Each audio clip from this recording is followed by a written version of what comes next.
ભાવેશભાઈ, હોસ્પિટલના managing director Hareshbhai, આ હોસ્પિટલના CEO ડૉક્ટર વાઘમસિંહભાઈ, એ ઉપરાંત તમામ ડિરેક્ટરશ્રીઓ, મહેમાનશ્રીઓ, ખાસ તો અમરીશભાઈ છે, બલદાણિયા સાહેબ છે, આ બધા જ મહાનુભાવો અહીંયા ઉપસ્થિત છે. આપ સર્વે આ વિસ્તારના નગરજનો. 8:30 વાગી ગયા હોય, જમવાનું બાકી હોય, આમ તો 8:30 નહીં 8:45, જમવાનું બાકી હોય અને કોઈને સાંભળવાના હોય, એ ઋષિ મુનિઓના તપ કરતા પણ આકરું તપ છે, એ મને ખબર છે. પણ મને એ ખબર છે કે તમે બધા એ તપ કરશો. મારે કેટલીક ખૂબ મહત્વની વાતો આપ સૌની સાથે શેર કરવી છે અને એક સરસ મજાની નાની પ્રસંગ કથા સાથે જ આપણે વાતની શરૂઆત કરીએ. વર્ષો પહેલાની વાત છે, ત્યારે અત્યારે જે ઇલેક્ટ્રિસિટી છે, લાઇટ છે, એવું કશું જ નહોતું. દુનિયા અંધારિયા યુગમાં જીવતી. સાંજ પડે, સૂરજ આથમે, ગામના ચોકમાં એકાદ મશાલ પ્રગટાવવામાં આવે, એનું ખાલી અજવાળું હોય, ઘરમાં દીવા ટમટમતા હોય, આવો એ યુગ હતો. એક ગામથી દૂર એક ઝૂંપડું, એ ઝૂંપડામાં એક ફકીર રહે, એમનું નામ રાબિયા બસરી. એક વખત સાંજનો સમય હતો, એટલે ગામના ચોકમાં મશાલ પ્રગટાવી રાબિયા બસરી ત્યાં આવ્યા અને મશાલના અજવાળામાં કંઈક શોધતા હતા. એટલે મારા જેવા 4-5 યુવાનો ત્યાંથી પસાર થયા. એમણે જોયું કે રાબિયાજી કંઈક શોધે છે. એક યુવાને પૂછ્યું કે તમારું કંઈક ખોવાયું છે? રાબિયાજી કે હા, કપડા સાંધવાની સોય ખોવાઈ છે. પેલા યુવાનો કે શોધવામાં મદદ કરીએ? રાબિયાજી કે મદદ કરો તો બહુ સારું, હું તો વૃદ્ધ છું, મને એટલું દેખાતું નથી. તમે બધા યુવાન છો, તમારી આંખો તેજસ્વી હોય, તમે શોધશો તો ઝડપથી મળશે. એ બધા યુવાનો કામે લાગ્યા. 10 મિનિટ પ્રયત્ન કર્યો, સોય મળી નહીં. એટલે એક યુવાને એવું કહ્યું કે અમે 10 મિનિટથી શોધીએ છીએ, સોય મળતી નથી. તમારી સોય ચોક્કસ કઈ જગ્યાએ ખોવાય એ તમે કહી શકો તો અમે ત્યાં ફોકસ કરીએ કે આ જ જગ્યાએ ખોવાય છે. રાબિયાજી કે આ કહી શકું ને, મારી સોય ખોવાય છે, મને ખબર જ હોય ને. યુવાનો કે ક્યાં ખોવાય છે, અમને જગ્યા બતાવો. એ વખતે રાબિયાજી ગામથી દૂર રહેલા પોતાના ઝૂંપડા તરફ આંગળી ચીંધી અને એવું કહે છે કે સોય તો મારી ત્યાં ઝૂંપડામાં ખોવાય છે. યુવાનો એટલા હસે. રાબિયાજી કે બધા હસો છો કેમ? યુવાનો કે હસીએ નહીં તો શું કરીએ? સોય ઝૂંપડામાં ખોવાઈ છે તો અહીંયા ગામના ચોકમાં શું શોધો છો?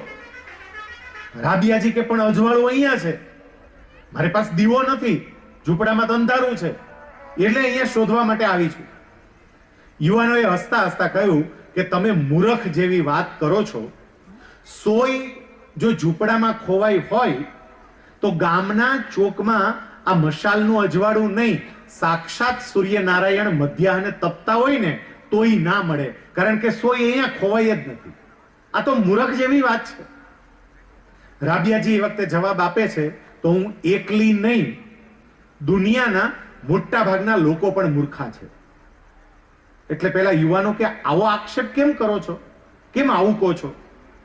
રાબિયાજીએ જે જવાબ આપ્યો ને એ સાંભળજો. રાબિયાજી એવું કહે છે કે દુનિયાના લોકોનું સુખ અને શાંતિ ખોવાયા છે કોઈ જુદી જગ્યાએ અને શોધે છે કોઈ જુદી જગ્યાએ. આપણે બધા સુખ અને શાંતિ મેળવવા માટે પ્રયત્નો કરીએ છીએ, પણ ક્યાં? જ્યાં પ્રકાશ દેખાય, જ્યાં ઝગમગાટ દેખાય, પછી એ પૈસાનો હોય, પદનો હોય, પ્રતિષ્ઠાનો હોય, ત્યાં આપણે શોધવાનો પ્રયત્ન કરીએ છીએ. વાસ્તવિક રીતે એ સુખ ખોવાયું છે ક્યાં? આપણા વડીલો જ આપણને એનો જવાબ આપે છે અને આપણા વડીલો એવું કહે છે, પહેલું સુખ તે જાતે નર્યા. મારું સાચું સુખ મારા આરોગ્યમાં, મારું સાચું સુખ મારા સ્વાસ્થ્યમાં, મારી શારીરિક સ્વસ્થતામાં છે, પણ ઘણી વખત એ રહી જાય છે. આપણે ત્યાં અલગ અલગ નવ દર્શન છે. આમાં કેટલા બધા વિદ્વાનો બેઠા છે. આપણે ત્યાં નવ દર્શન છે. એ નવ દર્શનમાં 6 દર્શન હિન્દુ દર્શન છે, જેને આપણે શત દર્શન કહીએ છીએ. એક બૌદ્ધ દર્શન છે, એક જૈન દર્શન છે, એક ચારવાક દર્શન છે. 9 દર્શન છે. અને 9 દર્શનની અંદર બધાના મત અલગ અલગ પ્રકારના છે.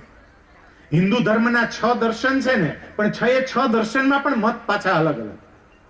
અને એ જ રીતે ચારવાક, જૈન અને બૌદ્ધ દર્શન એના મત પણ અલગ. બધામાં અલગ અલગ પ્રકારની વાતો થયેલી છે. પણ સાહેબ, આ 9 દર્શન એક બાબતમાં સહમત. એક બાબત એવી છે કે જેમાં 9 દર્શને એક સમાન વાત કરી છે. અને એ બાબત કઈ છે? તો 9 દર્શને શરીરને સાધન તરીકે સ્વીકાર્યું છે. આ બધા 9 દર્શનમાં એક સમાન બાબત. શરીર એ સાધન છે. હિન્દુ દર્શન એ કે પરમાત્માને પામવાનું સાધન છે. બૌદ્ધ દર્શન એ કે નિર્વાણનું સાધન છે. જૈન દર્શન એમ કે મુક્તિનું સાધન છે. ચારવાક દર્શન એમ કે સુખ ભોગવવા માટેનું સાધન છે. પણ શરીર એક સાધન છે એવું તમામ દર્શનો સ્વીકારે છે. એનો મતલબ એ થયો કે આપણા વિદ્વાનોએ, આપણા એ પ્રજ્ઞા પુરુષોએ એ શીખ્યું છે, એ સમજાવ્યું છે, એ બતાવ્યું છે કે શરીર એ સાધન છે, અત્યંત અગત્યનું સાધન છે. અને સાહેબ, જે સાધન હોય ને એનું ધ્યાન રાખવું અત્યંત જરૂરી હોય. હું અહીંયા વ્યાખ્યાન માટે રાજકોટથી અહીંયા સુધી આવ્યો. ડોક્ટર સાહેબ છેક અમદાવાદથી અહીંયા સુધી આવ્યા. હું રાજકોટથી અહીંયા સુધી આવ્યો તો ગાડીમાં આવ્યો. અને ગાડીમાં આવતા પહેલા, ગાડીમાં બેસતા પહેલા મારે સાધનનો ઉપયોગ કરવાનો છે એક જગ્યાએ પહોંચવા માટે.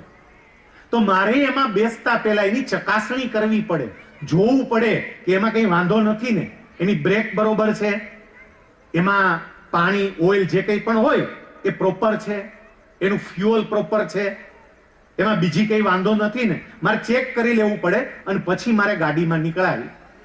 મારે એ કહેવું છે, અહીંયા બેઠેલી પ્રત્યેક વ્યક્તિ જરા પોતાની જાત સાથે વિચારજો કે પરમાત્માએ આપેલા આ અમૂલ્ય શરીર જે સાધન છે, આપણા દર્શનના કહેવા પ્રમાણે કોઈ પણ બાબતો પ્રાપ્ત કરવા માટેનું, એનું આપણે ધ્યાન કેટલું રાખીએ છીએ? આ શરીર માટેની આપણી જાગૃતિ કેટલી? સાહેબ, પરમાત્માએ આ શરીર આપણને આપી દીધું અને શરીર બહુ સરસ રીતે ચાલે છે ત્યાં સુધી આપણને હજુ યોગ્ય રીતે એનું મૂલ્ય સમજાતું જ નથી. જ્યારે શરીરનું કોઈ કામ, કોઈ અંગ કામ કરતું બંધ થાય ને પછી આપણને ખબર પડે કે આ શરીર એ કેટલું મહત્વનું છે. રાજકોટમાં એક સ્વામીજી છે, હું એમને ઓળખું છું. અમારા BAPS સંસ્થાના ડોક્ટર શરદ ઠાકર સાહેબ પણ એમની સાથે સારી રીતે પરિચિત છે. ગઈકાલે જ અમારે વાત થઈ ત્યારે પણ આપને યાદ કર્યા હતા, પૂજ્ય અપૂર્વ મુનિ સ્વામી. BAPS સંસ્થાના એક વિદ્વાન સંત છે, બહુ સરસ પ્રવચનો કરે છે. એમને અચાનક આંખનો પ્રોબ્લેમ શરૂ થયો, ડિસ્ટોનિયા થયો. અને આંખનો ડિસ્ટોનિયા થયો એટલે આંખની આપણી જે પાપણ છે ને એ પાપણ નીચે પડી જાય. પછી ગમે એટલા પ્રયત્નો કરે ને પાપણ ઊંચી જ ના થાય. એને આમ આંગળીથી આમ પકડીને આમ ઊંચી કરવી પડે. આમ જોવે, જેવી આંગળી લઈ લે પાછી તરત પાપણ નીચે પડી જાય. સાહેબ, કેટલી સારવાર કરાવી, તમામ પ્રકારની આપણી જેટલી પદ્ધતિઓ હોય, એલોપેથી હોય, હોમિયોપેથી હોય, નેચરોપેથી હોય, આયુર્વેદ હોય, તમામ પથ્થી એમને અપનાવી લીધી, પણ હજુ કોઈ રાહત એમાં થતી નથી. એવું કહે છે કે મને હવે સમજાય છે કે ભગવાને ખાલી પાપણ આમ થાય ને એમાં જ કેટલી મહત્વની બાબતો મૂકી દીધી છે. આપણે કોઈ વિચાર્યું જ નથી. અહીંયા બેઠા બેઠા તમે મારું પ્રવચન પૂરું થાય ત્યાં સુધીમાં કેટલી વખત આપણી પાપણો આમ થયા કરશે. આ નાની એવી બાબત છે, પણ પરમાત્માએ આપણા શરીરની અંદર કેવી કેવી વસ્તુઓ મૂકી છે એનો વિચાર આપણે કરતા નથી.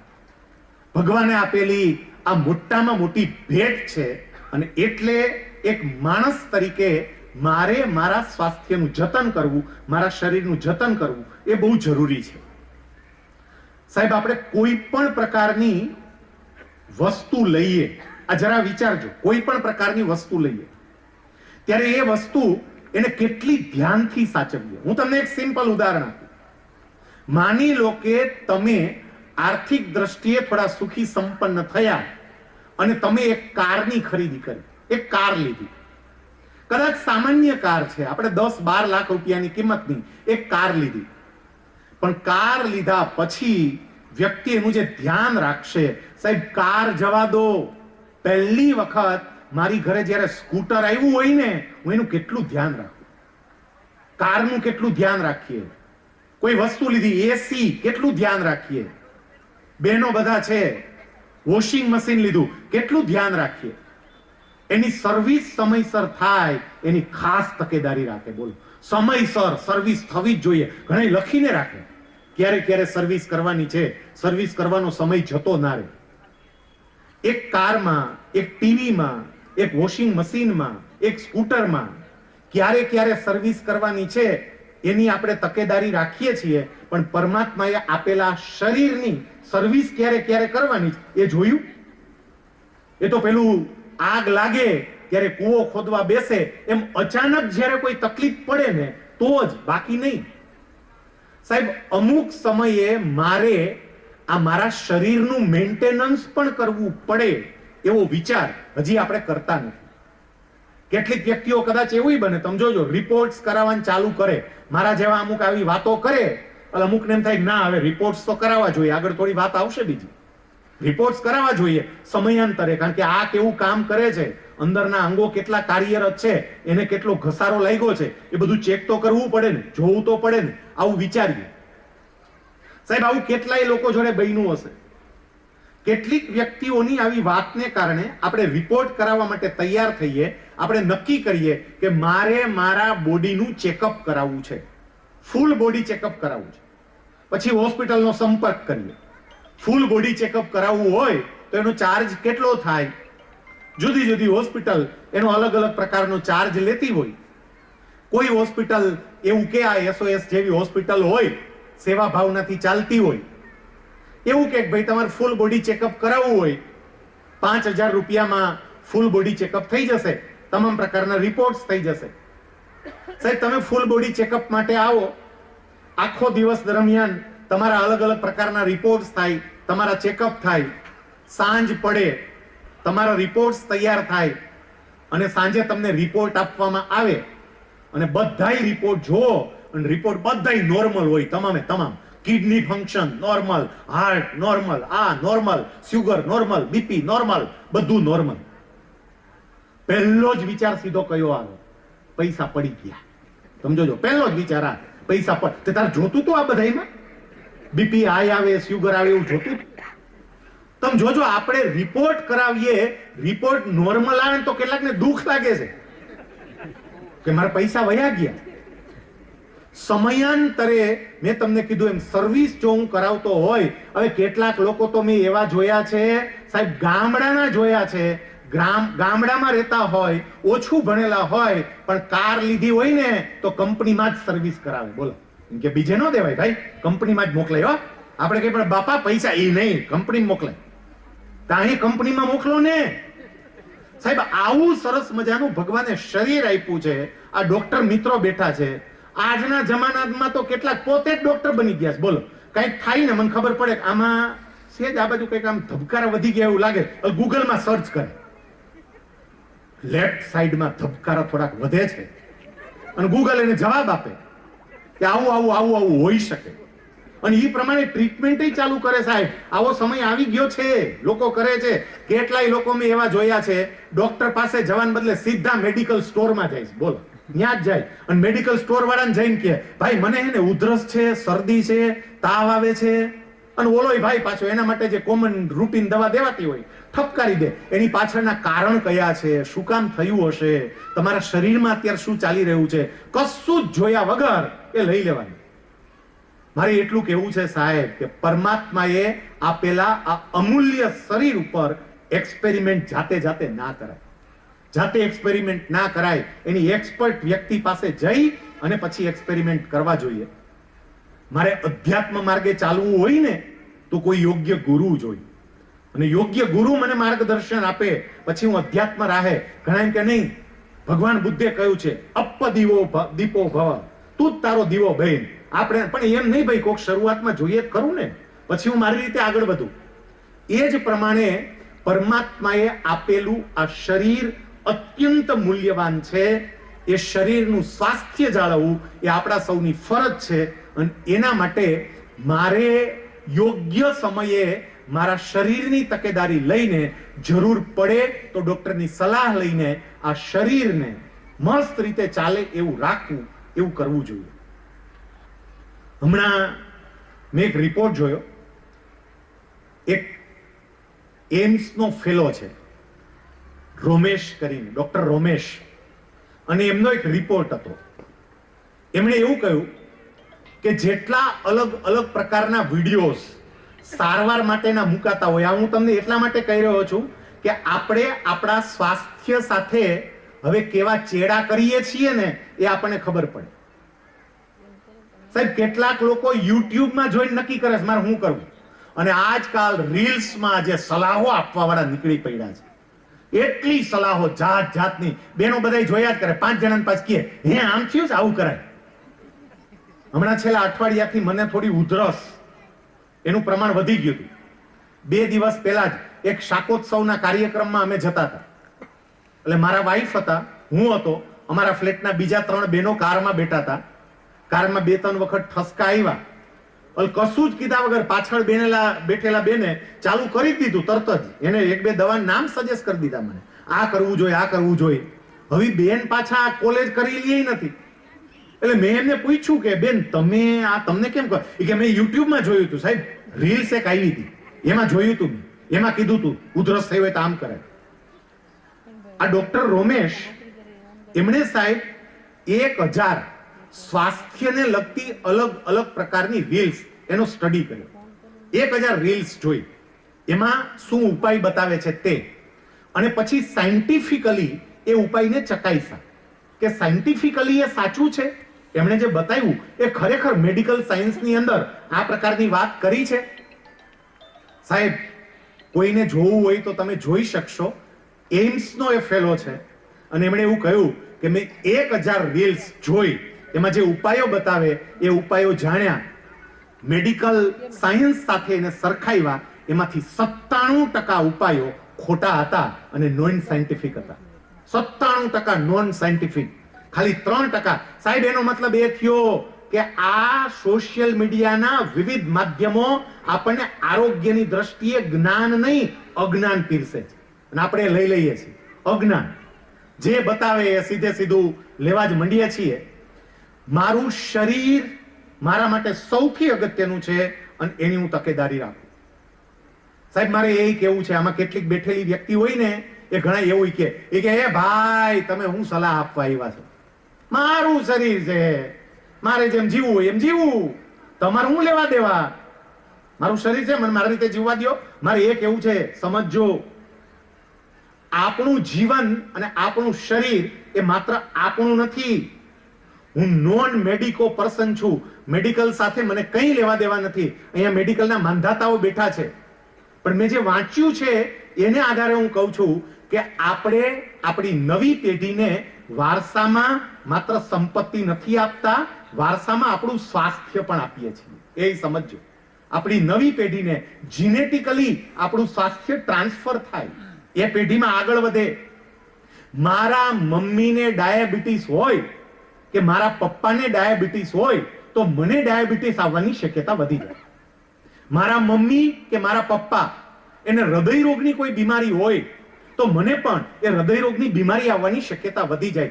એ જ પ્રમાણે મારા શરીરમાં કોઈ ખામી હશે તો મારી આવનારી પેઢીમાં એ ખામી જશે, એ પણ વિચારજો. અને એટલે મારું શરીર ખામી મુક્ત રહે, એમાં કોઈ પ્રકારની ખામીઓ ના રહે, એના માટે મારે ધ્યાન રાખવું જોઈએ. આવા વિસ્તારની અંદર આ હોસ્પિટલની શરૂઆત થઈ. સાહેબ, સૌથી પહેલા વંદન તો આજે હું આ મોટા આસરાણા ગામના આદરણીય રતિભાઈ વાઘેલાને કરું કે એમને આવો વિચાર આવ્યો. એમની આ જમીન ઉપર આ સરસ મજાની હોસ્પિટલ તૈયાર થઈ. હું એમના દીકરા હરેશભાઈ સાથે વાત કરતો હતો ત્યારે એમણે કહ્યું કે બાપુજીને વિચાર આવ્યો કે આપણા આ વિસ્તારની અંદર આપણે આરોગ્યની સેવા કરવી છે.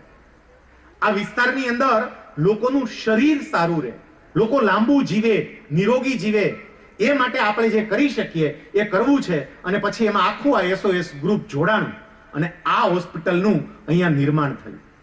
સાહેબે જે વાત કરીને, મેં હોસ્પિટલની પહેલી વખત મુલાકાત લીધી, હોસ્પિટલમાં બધે આંટો માર્યો, ડોક્ટર પેલા પ્રભાત વાઘમસિંહ સાહેબની સાથે હું બધે ગયો, જોયું.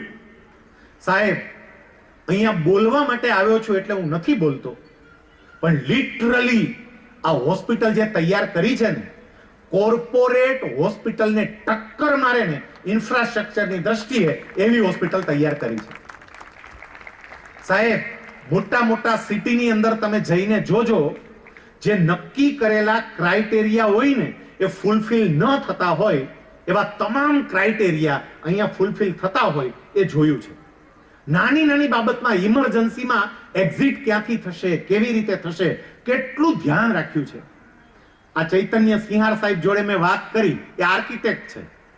એમણે તરત જ કહ્યું કે આ હોસ્પિટલ નહીં, અહીંયા આવનારી વ્યક્તિઓને હોટલની ફિલિંગ આવે કે ભાઈ અહીંયા કંઈક માત્ર ને માત્ર હોસ્પિટલ જેવું એકદમ વાતાવરણ હોય ગંભીર, એવું નહીં. એમને કર્યું છે એવું. અને નાની નાની બાબતોને ધ્યાન રાખી છે કે આ દરિયાકાંઠો હોય તો દરિયાકાંઠાનો ભેજ ક્યાં અસર કરી શકે અને એવું કંઈ ના થાય એના માટે શું કરી શકાય ને, એવું જોયું છે. સાહેબ, આટલી સરસ મજાની હોસ્પિટલ તૈયાર કરી હોય, 150 બેડની તમામ પ્રકારની સુવિધાઓ હોય, સારામાં સારા ડોક્ટરોને અહીંયા લાવતા હોય, ન્યુરોસર્જનને એવા ડોક્ટરોને ભાવનગરથી અહીંયા વિઝિટિંગ ડોક્ટર તરીકે લાવે ને પરમેનન્ટ ડોક્ટર તરીકે રાખવાની પણ એમની ઈચ્છા હોય, પણ આ બધું જ ક્યારે શક્ય બને? આસપાસની વ્યક્તિઓનો આવા કાર્યની અંદર સહયોગ મળે ત્યારે. ઘણી વખત સાહેબ એવું થાય છે કે આપણા મનની અંદર આપણે જે અમુક ચિત્રો જોયા હોય ને, કે બહુ જ મોટી હોસ્પિટલ હોય, બહુ જ મોટા બોર્ડ મારેલા હોય, બહુ જ મોટું નામ હોય, મારે ત્યાં જ સારવાર માટે જવાય, ગ્રામ્ય વિસ્તારની અંદર મને એવી સારવાર ના મળી રહે. સાહેબ, ગ્રામ્ય વિસ્તારમાં પણ તમને અદ્ભુત સારવાર મળે એનું ઉત્કૃષ્ટ ઉદાહરણ આ તમારી સદભાવના હોસ્પિટલ અને સ્વામી નિર્દોષાનંદજી હોસ્પિટલે પણ સાબિત કરીને બતાવી કે ગામડામાં પણ જો લોકોની દાનત હોય ને, મસ્ત રીતે કામ થઈ શકે. અને એ જ કામ અહીંયા શરૂ થવા જઈ રહ્યું છે. ત્યારે આપણી ફરજ આવે. મારે ઘટના અહીંયા તમને કેવી છે, મને ઘટના યાદ આવે છે. મારા પપ્પાને 2 વર્ષ પહેલા હાર્ટ એટેક આવ્યો. મારું ગામ ગોંડલની બાજુમાં મોવિયા. મારી જોબ એ વખતે ચાલતી હતી ગાંધીનગર. હું સરદાર સરોવર નર્મદા નિગમની અંદર ડેપ્યુટી જનરલ મેનેજર તરીકે ત્યાં ફરજ બજાવતો હતો. મને સમાચાર મળ્યા. હું રાત્રે ને રાત્રે તરત નીકળી ગયો. રાજકોટની હોસ્પિટલમાં એક એમને દાખલ કર્યા હતા. મારા પરિવારના બીજા સભ્યો ત્યાં પહોંચી ગયા હતા. વહેલી સવારે હું ત્યાં પહોંચ્યો, ડોક્ટર સાથે બધી ચર્ચા કરી અને ડોક્ટરે મને એવું કહ્યું કે આમને અમે તમામ રીતે તપાસ્યા છે અને એમાં હવે સ્ટેન્ટ બેસાડવાનું શક્ય બને એમ નથી, એમની બાયપાસ કરવી પડશે.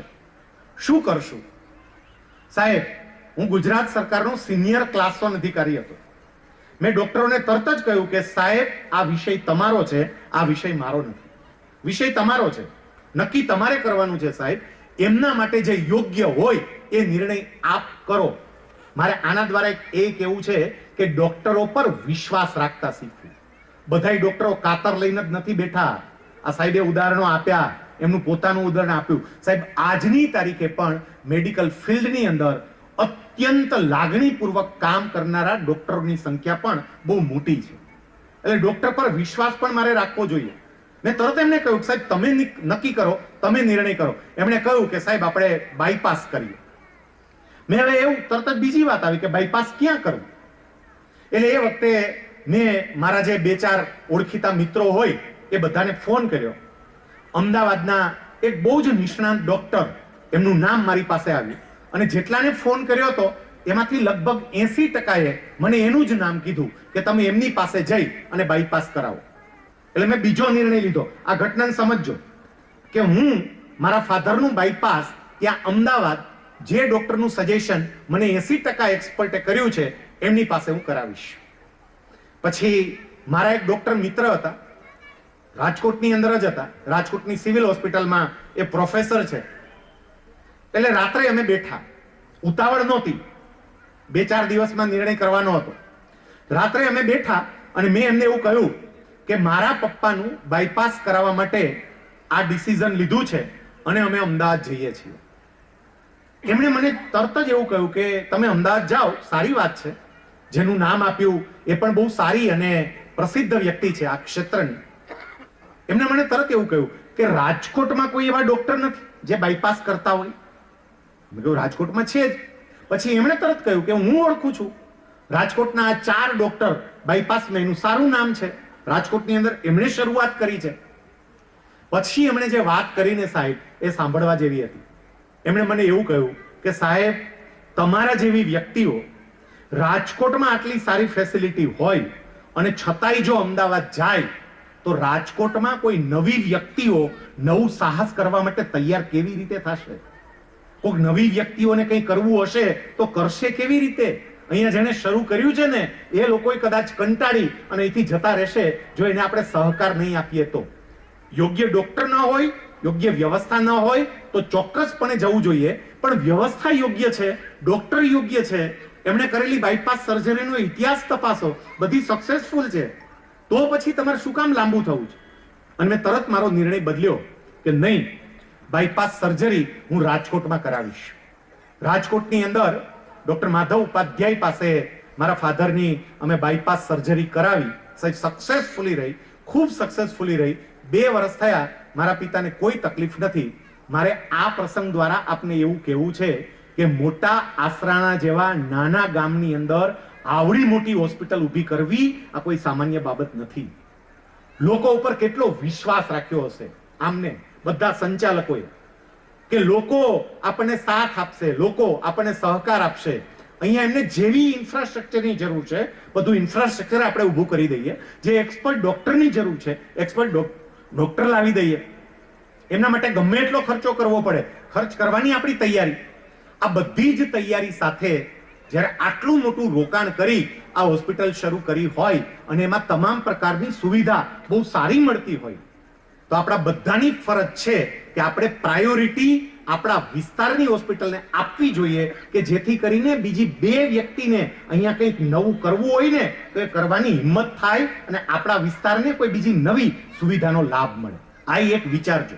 મને આ વિચાર મારા પિતાની બાયપાસ સર્જરીમાંથી આવ્યો. પણ પેલા ડોક્ટર મિત્રએ જે મને વિચાર આપ્યો ને એ વિચારને હું ખરેખર વંદન કરું છું. એમણે બહુ સરસ વાત કરી હતી અને આ જ વાત ઉપર પ્રત્યેક વ્યક્તિએ વિચાર કરવા જેવો છે. સાહેબ, અહીંયા આપણે જ્યારે શારીરિક સ્વાસ્થ્યની વાત કરીએ છીએ કે આપણું આ શારીરિક સ્વાસ્થ્ય આપણા માટે ખૂબ જરૂરી છે, પણ આજના સમયમાં શારીરિક સ્વાસ્થ્ય માટે અને સારવાર માટે જે ખર્ચ કરવો પડે ને એ ખર્ચ ઘણી વખત તો સમૃદ્ધ પરિવારને પણ ન પોસાય એવો ખર્ચ થાય છે. ઘણી વખત સમૃદ્ધ પરિવારને પણ નથી પોસાતો. ભાવનગર જિલ્લાના જ એક ગામડાની વ્યક્તિ સુરતની અંદર રહેતા હતા અને કોરોના વખતે એમના પિતાની સારવાર માટે એ ભાઈએ સુરતની અંદર પોતાનું જે મકાન હતું ને એ મકાન વેચી નાખ્યું અને ગામડાની જમીન વેચી નાખી. એમને લગભગ એમના પિતાની સારવાર પાછળ 85 લાખ રૂપિયા ખર્ચ્યા હતા. સાહેબ, ખર્ચો પણ એટલો બધો થતો જાય છે કે વ્યક્તિ આરોગ્યની જાળવણી કેવી રીતે કરે. અને એટલે જ ઘણી વખત એવું બને કે ડોક્ટરે સલાહ આપી હોય કે તમારે દર 15 દિવસે 2 વખત ડાયાલિસિસ કરાવવાનું છે, પણ ડાયાલિસિસનો ખર્ચો એને પોસાતો ન હોય ને એટલે એ વ્યક્તિ દર 15 દિવસે 2 વખત ડાયાલિસિસ કરાવવાને બદલે ઘણી વખત એવું બને કે મહિનામાં 1 વખત ડાયાલિસિસ કરાવે અને પછી એની કિડની વધારે ને વધારે નબળી થતી જાય. એનો ખર્ચો એને પોસાતો નથી. પણ આપણા પ્રધાનમંત્રી નરેન્દ્રભાઈ મોદી સાહેબ, માત્ર પોલિટિકલી હું વાત નથી કરતો, કેટલીક બાબતો શરૂઆત આનંદીબેન મુખ્યમંત્રી હતા ત્યારે માં અમૃતમ યોજના દ્વારા એમણે શરૂઆત કરી અને વડાપ્રધાને આ જ યોજનાને સમગ્ર ભારતની અંદર વિસ્તારી. અત્યારે પીએમજેવાય યોજના છે, પ્રધાનમંત્રી જન આરોગ્ય યોજના. તમે વિચાર તો કરો, હમણાં રાજકોટની એક કોર્પોરેટ હોસ્પિટલની અંદર મારા એક બહુ જ સમૃદ્ધ રિલેટિવ એ દાખલ થયેલા હતા. એમની ખબર પૂછવા માટે હું ગયો. અને જ્યારે હું બહાર આવતો હતો તો મારા ગામના વાણંદનું કામ કરતા એક ભાઈનો દીકરો ત્યાં મને મળ્યો. કોર્પોરેટ હોસ્પિટલ સાહેબ, કોઈને ખર્ચ પોસાય નહીં. પછી મેં એને પૂછ્યું કે દોસ્ત તું અહીંયા? તો કે પપ્પાને દાખલ કર્યા છે. મેં કેમ? એનું ઓપરેશન છે. હું એમના રૂમ સુધી ગયો એમની ખબર પૂછવા માટે. એમના રૂમમાં ગયો, એમની તબિયત બરોબર હતી, ઓપરેશન થઈ ગયું, 3 દિવસ થયા હતા. પછી મેં એને પૂછ્યું કે તમને પોસાય કેવી રીતે? મને કે સાહેબ કાર્ડ છે ને, કાર્ડમાં થઈ જાય છે. અહીંયા સાહેબ હેલ્પ ડેસ્ક પણ આ હોસ્પિટલની અંદર મૂક્યું છે. વ્યક્તિઓમાં માત્ર જાગૃતિની જરૂર છે. હું અહીંયા એ વાતે પૂછતો હતો, મેં કીધું કદાચ કોઈએ ગામડામાં જ્ઞાનના અભાવના કારણે આ કાર્ડ કઢાવ્યું નથી અને એ વ્યક્તિ અહીંયા સારવાર માટે આવી ગઈ તો મને કે જરૂરી ડોક્યુમેન્ટ્સ રજૂ કરે તો તાત્કાલિક એનું કાર્ડ પણ નીકળી જાય. અને એ તો આ અમરીશભાઈ જેવા જાગૃત વ્યક્તિઓએ કેટલી મહેનત કરી છે. લગભગ વિસ્તારની અંદર તમામ વ્યક્તિઓના કાર્ડ છે, તો એ કાર્ડનો ઉપયોગ કરો ને. કેટલીક વ્યક્તિઓ છે ને બીવે છે. હજી અહીંયા જેટલા મોટી ઉંમરના છે, મારે એમને કેવું છે, અમુક બીવે એ કે દવાખાને ન જવાય,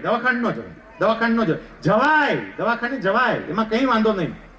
ડરીને કેટલું જીવશું, એના કરતા જશું તો કઈ ખામી હશે, એ ખામી સમયસર પકડાઈ જશે અને એ ખામી પકડાઈ જશે ને તો એની યોગ્ય સારવાર થશે.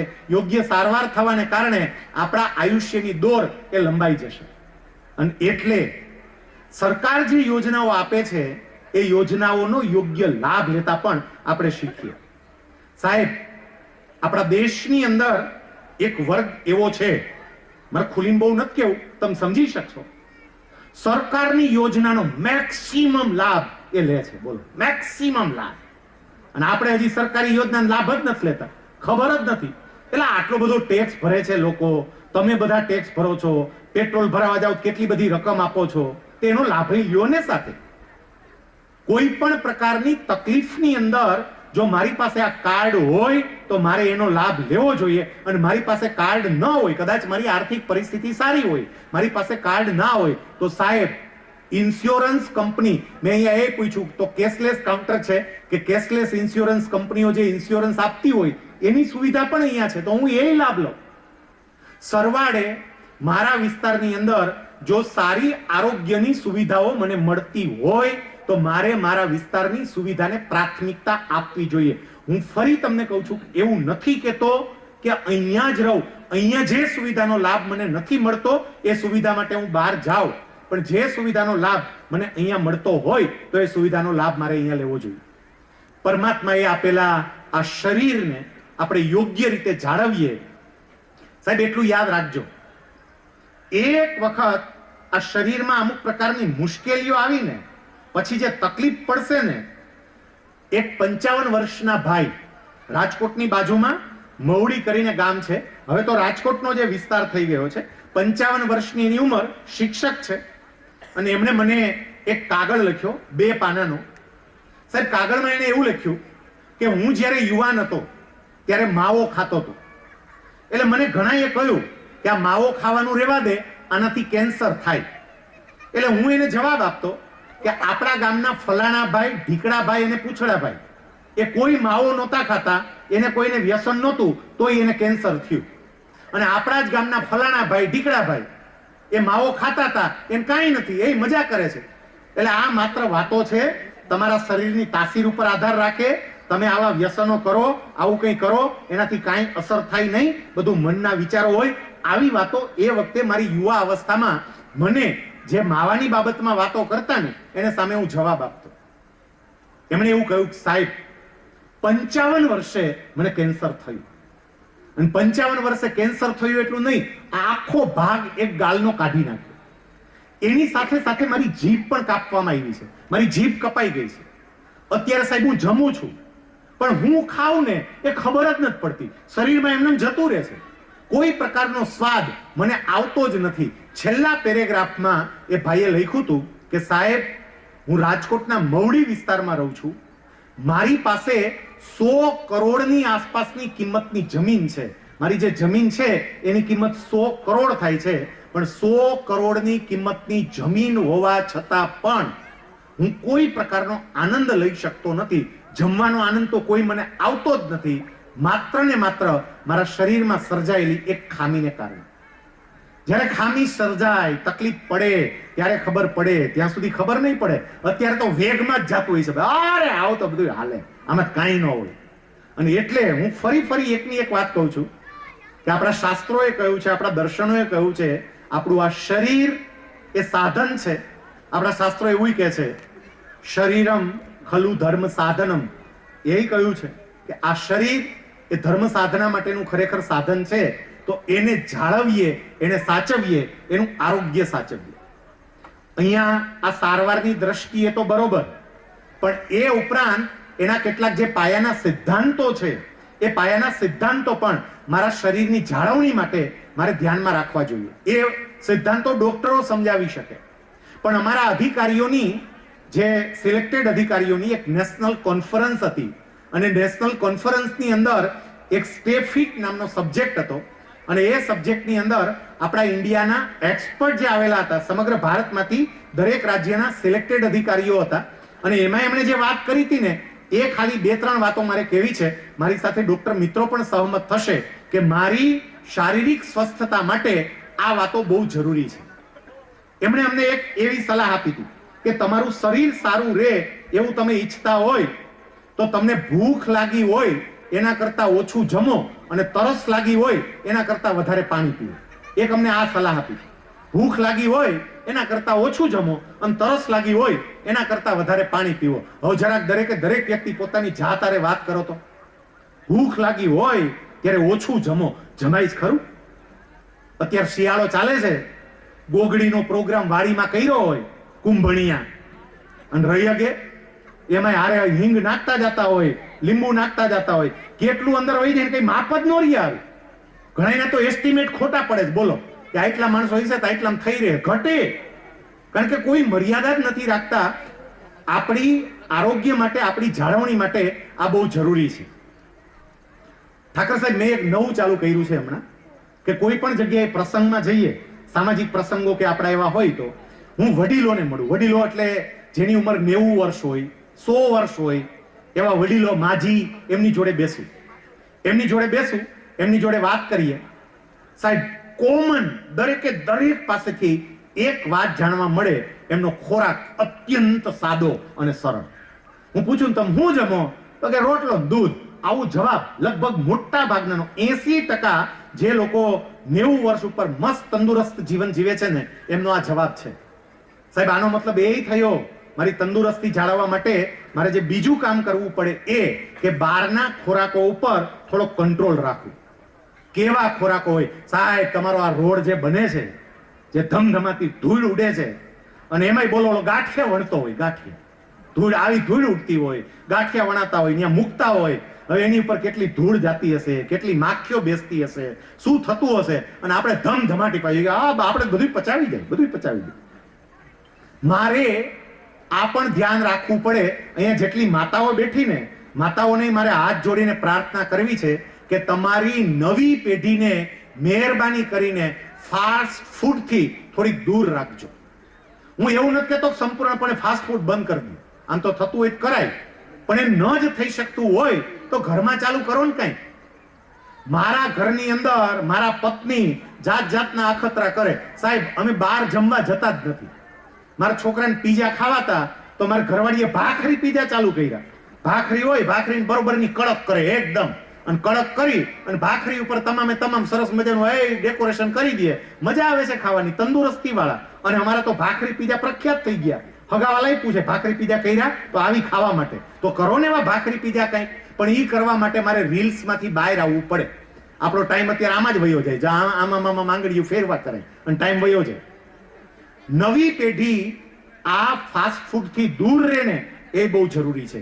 એટલે એક ઉપાય, ભૂખ લાગે એના કરતા ઓછું જમવું, તરસ લાગે એના કરતા થોડુંક પાણી પીવું, પાણી પીવાની થોડીક મર્યાદા વધારવું. બીજું, ફાસ્ટ ફૂડ બંધ કરવું. ત્રીજો ઉપાય એમને જે બતાવ્યો હતો તે બને ત્યાં સુધી ખાંડ અને મીઠું એ બંનેનો ઉપયોગ ઓછો રાખવો. ડોક્ટરોએ આની બાબતમાં, કારણ કે ત્યાં અમને જે ઉપાયો આપ્યા હતા એ હું તમને કહું છું. ખાંડ અને મીઠું બંનેનો ઉપયોગ ઓછો રાખો. આપણે તમે જોજો બેયનો ઉપયોગ, અને એમાંય આપણા ગુજરાતીમાં તમે જુઓ બધાયમાં આવે. ગમે એ શાક બનાવે, જે બનાવે, ખાંડ તો નાખવાની જ બધામાં આવે જ, તમામે તમામ. અને મીઠું બધાય, જો અત્યારે આપણો આ કાર્યક્રમ પૂરો થાય, હમણાં આપણે બધા જમવા જાશું, છેલ્લે છાશ પીવા જાય એટલે કેટલાક મીઠું ગોતશે. મીઠું ક્યાં? કારણ કે છાશમાં મીઠું ન નાખે ત્યાં સુધી મજા જ ન આવે. કાચું મીઠું તો ઝેર છે એવું મેડિકલ કહે છે કે કાચું મીઠું તો નહીં જ, રાંધેલું હોય બરોબર. હજી સમજ્યા, કાચું માથે નખાય જ નહીં. સ્યુગર અને સોલ્ટ એ બંને ઉપર પણ હું કંટ્રોલ રાખું. જો આ કેટલીક બાબતોની હું તકેદારી રાખું, સમયાંતરે મારા શરીરનું હેલ્થ ચેકઅપ કરાવું, મારા જીવનની અંદર કસરત, યોગ અને પ્રાણાયામ એને સ્થાન આપું, તો હું મારું આરોગ્ય જાળવી શકું. અને આજ સૌથી સાચામાં સાચું ધન છે એ સમજી રાખજો. એક નાની એવી વાર્તા આજના આપણા વિષયને લઈને કહી અને મારે વાતને પૂરી કરવી છે. આ વાર્તામાં મેં અત્યારે જે કંઈ પણ વાત કહી ને એ વાતનો એમાં સાર પણ આવી જશે, અને હળવેકથી છેલ્લે એક અર્ક પણ હું મૂકી દઈશ. એટલે જરા ધ્યાનથી આ વાર્તાને સાંભળજો. એક રાજા હતા. એ રાજાને 4 રાણીઓ હતી. રાજા હતા એટલે એને પોસાય. આપણે ઘણા એકઈ નથી પોસાતા, પણ એ રાજા હતા, એની સમૃદ્ધિ એવી હોય, એને આવક એવી હોય, એટલે એમને 4 રાણી હતા. પહેલા રાણી રાજા એને ખૂબ પ્રેમ કરે, ખૂબ સાચવે, એનું ખૂબ ધ્યાન રાખે. બીજા રાણી એ બહુ દેખાવડા અને રૂપાળા હતા, એટલે રાજા ક્યાંય પણ બહાર જાય ને ત્યારે આ બીજા રાણીને પોતાની સાથે લઈ જાય, કારણ કે રૂપાળું બહાર બતાવવું આપણને બહુ ગમે. ત્રીજા રાણી બહુ લાગણીશીલ હતા. રાજાને જ્યારે એકલતા અનુભવાય, જ્યારે રાજાને હૂંફની જરૂર હોય ત્યારે એ ત્રીજી રાણી પાસે જાય. અને ચોથી રાણીને રાજા પરણ્યા એટલું જ, પછી તો ભૂલી ગયા હતા કે અમારા રાણી છે, ભૂલી જ ગયા હતા, યાદ જ નહીં. ચોથી રાણી ક્યારેક રસ્તામાં રાજાને મળે, રાજાને જોઈને સ્માઈલ આપે, તો રાજાઈ સામે સ્માઈલ આપે, પછી વિચારે કે આ બેન દાંત કાઢતા હતા એ હતા કોણ? કારણ કે યાદ જ નહોતું કોણ પરણ્યો છું. આ 4 રાણીઓ હતી. રાજાને આ જગત છોડવાનો સમય આવ્યો. એમણે વિચાર્યું કે મને કોઈ કંપની આપે, કોઈ મારી સાથે રહે.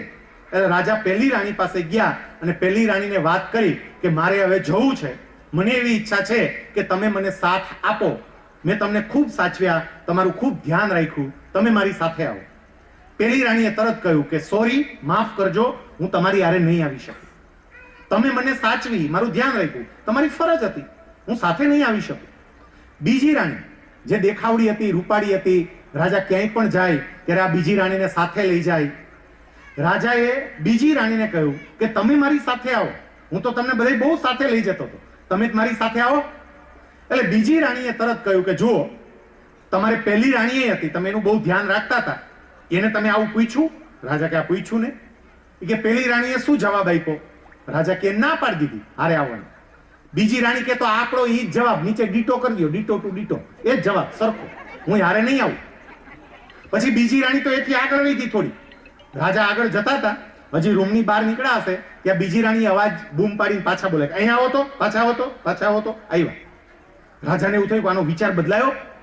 બીજી રાણી કે જતા જતા એટલું સાંભળતા જાઓ કે તમે જાઓ ને પછી હું રાહ નહીં જોઉં, હું તરત બીજા લગ્ન પણ કરી લઈશ, હવે જાઓ.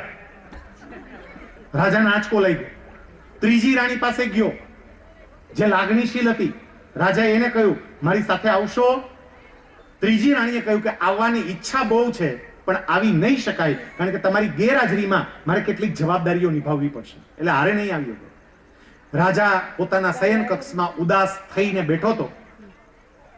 ચોથી રાણી તો એને યાદ નહોતી, પણ ચોથી રાણીને સમાચાર મળ્યા એટલે રાજાને મળવા માટે આવી. રાજાને મળવા માટે આવી અને રાજાને પાસે જઈને એવું કહે છે કે મને ઓળખો છો?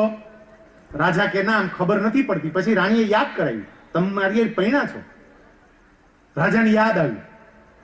ચોથી રાણી રાજાનો હાથ પકડીને રાજાને એવું કહે છે કે તમે મને પરણ્યા એ તમને ભલે યાદ ના હોય, પણ હું તમને પરણી એ મને બરોબર યાદ છે, એટલે હું તમારો સાથ નહીં છોડું, ચિંતા નહીં કરતા, હું તમારી સાથે છું અને તમારી સાથે આવીશ. આ કોઈ રાજાની રાણીની વાર્તા જ નથી. આ બધી તમારી મારી આપણી જ વાર્તા છે. અહીંયા બેઠેલો પ્રત્યેક પુરુષ 4 રાણીને પરણ્યો છે અને અહીંયા બેઠેલી પ્રત્યેક સ્ત્રી 4 રાજાને પરણી છે. આપણે બધાય 4 ને પરણ્યા છીએ. આપણી પહેલી રાણી જેનું આપણે ખૂબ ધ્યાન રાખીએ, ખૂબ સાચવીએ, ખૂબ જતન કરીએ, એ પહેલી રાણી એટલે આપણું શરીર. આપણે કેટલું ધ્યાન રાખીએ, કેટલું સાચવીએ. હમણાં પ્રવચન જ આખું એનું કહ્યું કે એને બહુ સાચવવું જોઈએ, અને સાચવવું જોઈએ કારણ કે આપણી પરણેતર છે, આપણે એને પૈણા છીએ, સાચવવું જ જોઈએ. પણ યાદ રાખજો, ગમે એટલું સાચવીએ, આ રાણી હારે નહીં આવે. બીજી રાણી જે દેખાવડી અને રૂપાળી છે, બહાર લઈ જવી બહુ ગમે છે, એ બીજી રાણી એટલે આપણી સંપત્તિ અને આપણું પદ. બહાર બતાવવું બહુ ગમે. તમે જોજો, સંપત્તિ પણ બતાવવી ગમે અને પદ બતાવવું પણ ગમે. માંડ માંડ બલદાણિયા સાહેબ આસરાણા ગામની એક સામાન્ય ગ્રામ પંચાયતની ચૂંટણીમાં એક વોર્ડના સભ્ય બન્યા હોય અને ગાડી લીધી હોય, એમાં નંબર પ્લેટમાં નીચે લખે સભ્યશ્રી મોટા આસરાણા ગ્રામ પંચાયત. સમજો, એમાં ઠીકું હોય. હોદો બહાર બતાવો બહુ ગમે બધાને, સંપત્તિ અને હોદો બહાર બતાવો બહુ ગમે, પણ એ રાણી પણ સાથે નહીં આવે. અને એમણે જે જવાબ આપ્યો ને કે તમે જેવા જશો એટલે હું તરત બીજાને પરણી જઈશ. સાહેબ, સંપત્તિ અને પદ વ્યક્તિની વિદાય સાથે એ જ ક્ષણે તરત બીજાને પરણી જાય. પણ સંપત્તિ પણ પેદા કરવી જ જોઈએ અને હોદો પણ જેટલો મોટો પ્રાપ્ત કરી શકાય ને એટલો પ્રાપ્ત કરવો જ જોઈએ. આપણી પરણેતર છે. કેમ સંપત્તિ પેદા ના કરીએ, કેમ હોદો પ્રાપ્ત ના કરીએ? કરવો જ જોઈએ, પણ એટલું અનુસંધાન રાખવાનું, હારે નહીં આવે. ત્રીજી રાણી જે બહુ લાગણીશીલ છે, તકલીફ પડે ત્યારે આપણે એની પાસે જઈએ, એ ત્રીજી રાણી એટલે આપણો પરિવાર અને આપણું મિત્ર વર્તુળ. જરૂર પડે, એકલતા અનુભવાય ત્યારે પરિવાર યાદ આવે, ત્યારે પરિવાર પાસે જઈએ, ત્યારે મિત્રો પાસે જઈએ. આપણી સાથે બહુ જ લાગણી છે, આપણી સાથે આવવાની તૈયારી પણ છે, પણ એની કેટલીક જવાબદારી છે, ન આવી શકે. સાહેબ, મારા પરિવારને સાચવું, મારા પરિવારને જાળવું, કારણ કે સામાજિક સ્વાસ્થ્ય એ પણ એક પ્રકારનું સ્વાસ્થ્ય છે. એને જાળવું, એને સાચવું, પણ સાથે સાથે એ ધ્યાન રાખવું, અનુસંધાન રહે કે આ રાણી સાથે તો નહીં જ આવે. અને છેલ્લી રાણી જે આપણને પરણી છે પણ આપણે ભૂલી ગયા છીએ કે આ આપણને પરણી છે, એને યાદ છે હું પરણી છું, એ છેલ્લી રાણી એટલે આપણો અંતરાત્મા, સેલ્ફ કોન્શિયસ, જે હંમેશા આપણી સાથે જ હોય, હંમેશા આપણી સાથે. સાહેબ, તમે કાંઈ પણ ખોટું કરો ને, તમારો અંતરાત્મા બોલે બોલે ને બોલે જ કે બેટા ખોટું થાય છે. પણ હવે તો આપણે કેવા થઈ ગયા, મોબાઈલના નંબર બ્લોક કરતા કરતા આપણને અંતરાત્માને બ્લોક કરતા આવડી ગયો છે. બોલો, કેટલાક લોકોએ તો અંતરાત્માને બ્લોક કરી દીધો છે. બોલતો જ નહીં યાર, અંદર 2-3 વખત પેલા બોલે, બોલતો જ નહીં, બોલતા બંધ થઈ ગયા.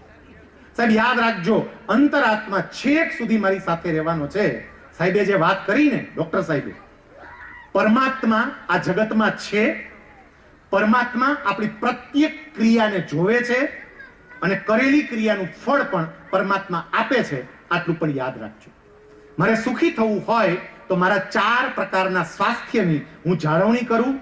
પહેલું સ્વાસ્થ્ય મારું શારીરિક સ્વાસ્થ્ય, બીજું સ્વાસ્થ્ય મારું નાણાકીય સ્વાસ્થ્ય, ત્રીજું સ્વાસ્થ્ય મારું સામાજિક સ્વાસ્થ્ય અને ચોથું સ્વાસ્થ્ય મારું આધ્યાત્મિક સ્વાસ્થ્ય. આજના દિવસે ભગવાનના ચરણોમાં પ્રાર્થના કરીએ કે અહીંયા જે કંઈ પણ વાતો થઈ છે એ વાતો આપણને સમજાય, આપણે એને અમલમાં મૂકીએ અને એના દ્વારા ખરા અર્થમાં આપણે જીવનનો આનંદ અને સુખ પ્રાપ્ત કરી શકીએ.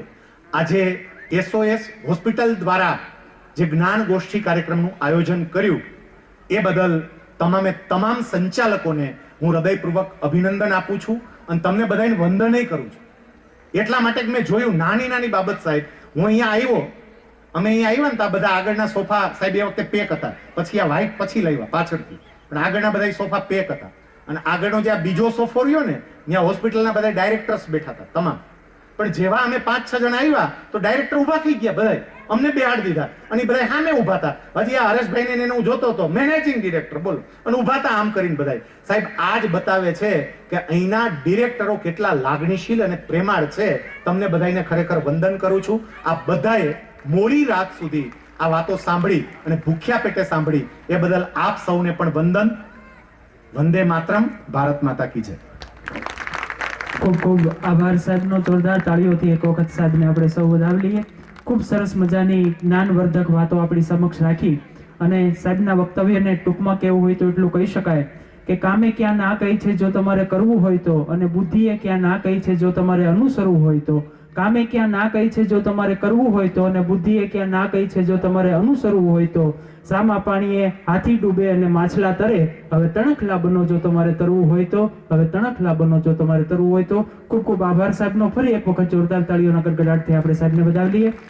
ત્યાર પછી કાર્યક્રમને આગળની તરફ વધારતા સાહેબે એમના વક્તવ્યમાં જેમનો નામોલ્લેખ કર્યો, અને આ અદ્યતન 5 માળનું બિલ્ડિંગ આપણે સૌ વિશાળ સુવિધા સાથે અને ઇન્ફ્રાસ્ટ્રક્ચર સાથે જોઈએ છીએ, એ SOS હોસ્પિટલના આર્કિટેક્ચર તથા ઇન્ટિરિયર ડિઝાઇનર માનનીય શ્રી ચૈતન્યભાઈ સિંહાર સાહેબને વિનંતી કરીશ કે પ્રસંગને અનુરૂપ આપનું ઉદ્બોધન આપશો. ચૈતન્યભાઈ સિંહાર.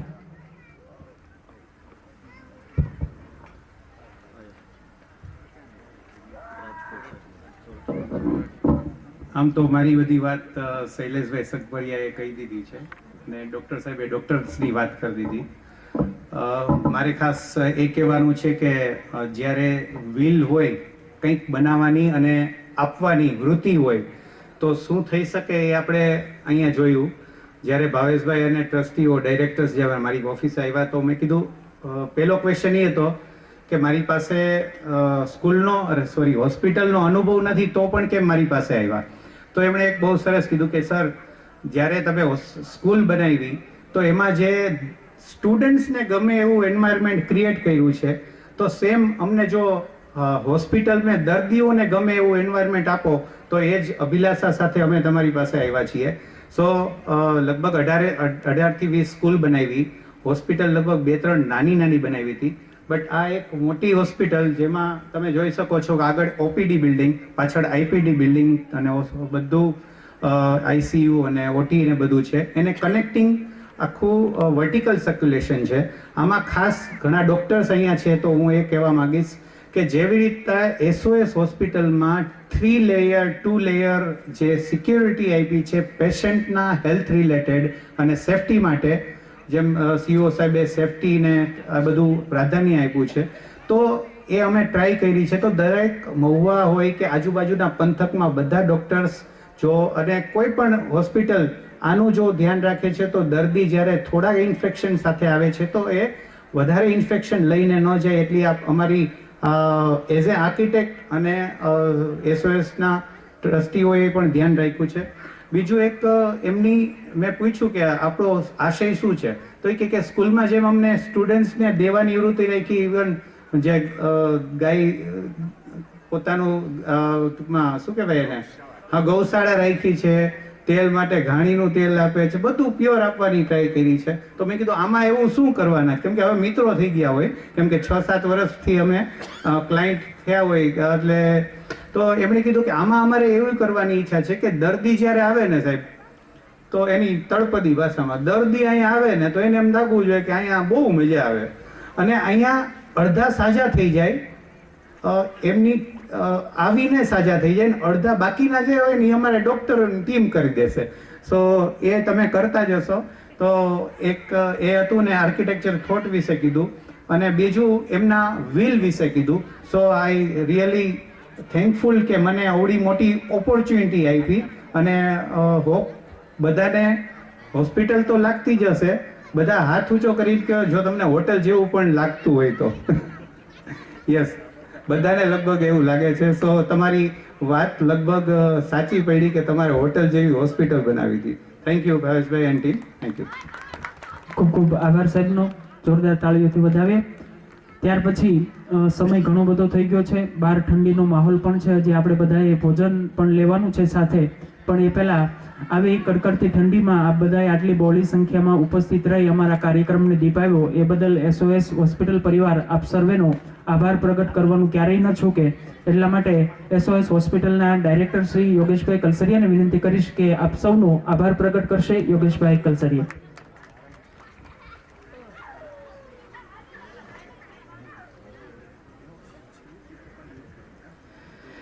પહેલા તો બધાને જય દ્વારકાધીશ.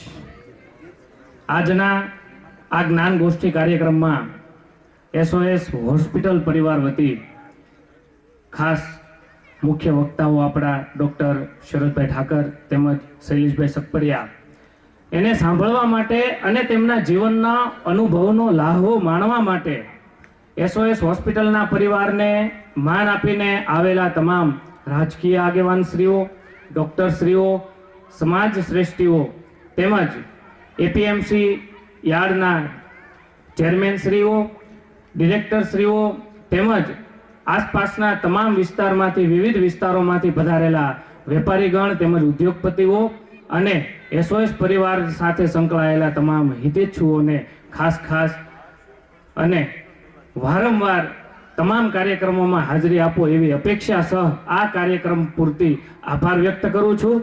એક બધા આપ સૌ બેઠા છો એટલે મારે 1 મિનિટની નાની એવી વાત કરવી છે મિત્રો. આ હોસ્પિટલનું સપનું જે ભાવેશ કાકાએ જોયું, ખરેખર આજની કાર્યક્રમની આભાર વિધિ ભાવેશ કાકા કરવાના, તો હું એમનો સગો ભત્રીજો છું. અને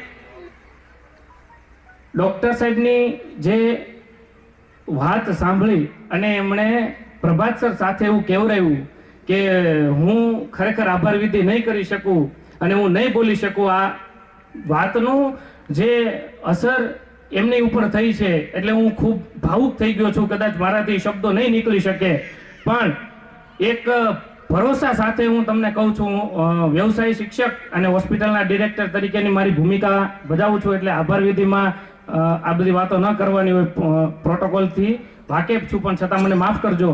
પણ જ્યારે આ હોસ્પિટલનું નિર્માણ થયું ત્યારે ઘણા બધા એવા ઉદ્યોગપતિઓ જે અમદાવાદ, સુરત, ભાવનગર સિટીઓના ઘણા બધા ઉદ્યોગપતિઓએ આવી અને જાણ કરેલી કે ભાઈ તમે આવડું મોટું ઇન્ફ્રાસ્ટ્રક્ચર આ ગ્રામ્ય વિસ્તારની અંદર કરો છો તો તમે સિટીમાં બનાવો, 2 જ વર્ષમાં તમારા પૈસા ઊભા થઈ જશે.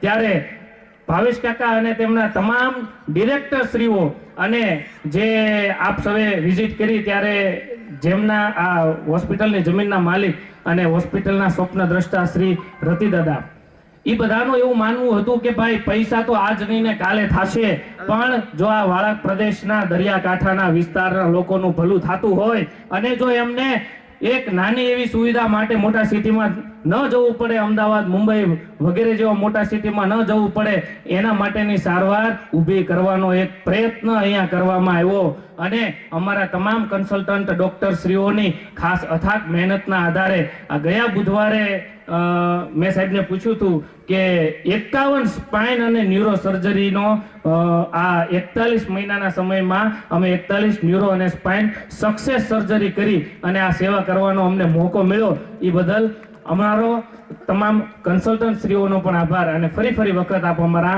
આમંત્રણને માન આપી અને પધાર્યા છો. આપનો ખૂબ ખૂબ આભાર. વંદે માતરમ. આભાર યોગેશભાઈ, ખૂબ સરસ મજાની વાત આપણે રાખી. ફરી આપ બધા અહીંયા આપનો કિંમતી સમય આપ્યો અને આવી ઠંડીમાં સક્રિય સાહેબે કીધું એમ આર્થિક દ્રષ્ટિએ થોડા સુખી સંપન્ન થયા અને તમે એક કારની ખરીદી કરી, એક કાર લીધી. કદાચ સામાન્ય કાર છે, આપણે 10-12 લાખ રૂપિયાની કિંમતની એક કાર લીધી, પણ કાર લીધા પછી વ્યક્તિ એનું જે ધ્યાન રાખશે, સાહેબ કાર જવા દો, પહેલી વખત મારી ઘરે જ્યારે સ્કૂટર આવ્યું હોય ને, હું એનું કેટલું ધ્યાન રાખું, કારનું કેટલું ધ્યાન રાખીએ, કોઈ વસ્તુ લીધી એસી કેટલું ધ્યાન રાખીએ, બહેનો બધા છે વોશિંગ મશીન લીધું કેટલું ધ્યાન રાખીએ, એની સર્વિસ સમયસર થાય એની ખાસ તકેદારી રાખે. બોલો, સમયસર સર્વિસ થવી જ જોઈએ. ઘણા લખીને રાખે ક્યારે સર્વિસ કરવાની છે, સર્વિસ કરવાનો સમય જતો ના રહે. એક કારમાં, એક ટીવીમાં, એક વોશિંગ મશીનમાં, એક સ્કૂટરમાં ક્યારે સર્વિસ કરવાની છે એની આપણે તકેદારી રાખીએ છીએ, પણ પરમાત્માએ આપેલા શરીરની સર્વિસ ક્યારે કરવાની એ જોયું? એ તો પેલું આગ લાગે ત્યારે કૂવો ખોદવા બેસે એમ અચાનક જ્યારે કોઈ તકલીફ પડે ને તો જ, બાકી નહીં. સાહેબ અમુક સમયે મારે આ મારા શરીરનું મેન્ટેનન્સ પણ કરવું પડે એવો વિચાર હજી આપણે કરતા નથી. કેટલીક વ્યક્તિઓ કદાચ એવું બને, તમે જોજો, રિપોર્ટ્સ કરાવવાનું ચાલુ કરે, મારા જેવા અમુક આવી વાતો કરે, અમુકને એમ થાય ના હવે રિપોર્ટ્સ તો કરાવવા જોઈએ, આગળ થોડી વાત આવશે બીજી, રિપોર્ટ્સ કરાવવા જોઈએ સમયાંતરે, કારણ કે આ કેવું કામ કરે છે, અંદરના અંગો કેટલા કાર્યરત છે, એને કેટલો ઘસારો લાગ્યો છે, એ બધું ચેક તો કરવું પડે ને, જોવું તો પડે ને. આવું વિચારીએ સાહેબ, આવું કેટલાય લોકો જોડે બન્યું હશે કેટલીક વ્યક્તિઓની આવી વાતને કારણે આપણે રિપોર્ટ કરાવવા માટે તૈયાર થઈએ, આપણે નક્કી કરીએ કે મારે મારા બોડીનું ચેકઅપ કરાવવું છે.